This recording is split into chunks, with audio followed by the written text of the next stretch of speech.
Russian TV warning a nuclear World War III is potentially on the horizon as tensions with the U.S. reach a boiling point over Aleppo.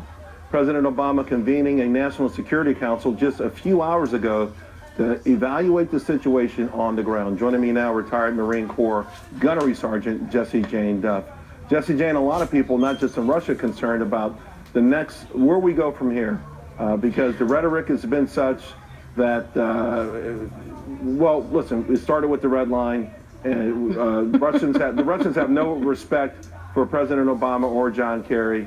Lavrov runs circles around them. Putin thumbs his nose at him. But we do see a buildup of military presence there. We see missiles. And then yesterday, of course, the Royal Air Force was told that we're going to start carrying air-to-air missiles so we can shoot down Russian bombers.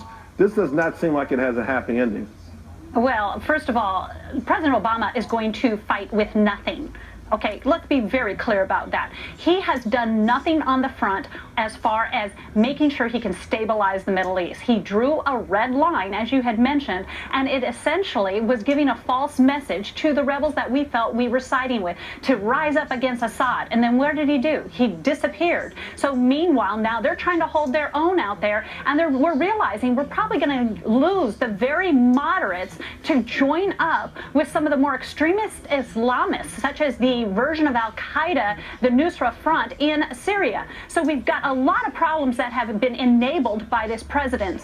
He has made Russia furious. What he essentially has done is put severe sanctions against Russia because of Crimea. That's what this goes back to. And the Russians are going to now humiliate us all the way till he's out of this office. He's got 100 days left, and all he's trying to do is keep his head above water so it doesn't cause complete collapse on his watch. Well, his head may be above water, but we are seeing complete collapse of Syria, particularly Aleppo and other places. So what happens then? You know, I know that the general mood in this country is that we should no longer be the sheriff of the world. But how do we handle situations like this? Is it just say, hey, we keep the dictator we know rather than the instability that we don't know?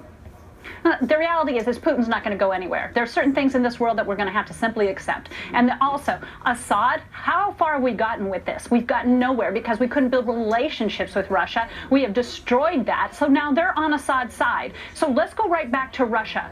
How do we fix this? Russia's made it very clear that they don't trust Hillary Clinton. In fact, they think Hillary Clinton would cause a provocation to go to World War III. She was the water bearer for President Obama for 4 years. They're tired of her. They don't trust her. And now she's trying to use this for political props like, oh, it's Russia, it's Russia. Well, what you're telling us, Hillary, is that you don't know how to manage Russia because you built such a detrimental relationship in the 4 years that you were Secretary of State. So what we need is a clean slate. Seriously, people joke about Donald Trump liking Putin. I don't think there's a like there. I think there's a respect. And they can start off with a clean path where we can negotiate. We can resolve the problems with Crimea so that they can have access to this open water port. That port was under there since 1947 with deals that fell under Russia. So that port had been theirs before Ukraine decided to become part of the UN. So what I'm saying is, we got to build that relationship. Yeah, I don't think we'll talk about Crimea. They have it. It's theirs. They've got the port, but those sanctions have cut them off. The sanctions, should we get rid of the sanctions then? Well, what you have to do is build a pathway so that they will pull out of Syria and stop working with Iran. And as long as you have sanctions, you're not building anything. All right. Jessie Jane, have a great weekend. Really appreciate it. You always bring some great, intelligent conversation to this stuff. Thank you. We appreciate you at home. We've been doing very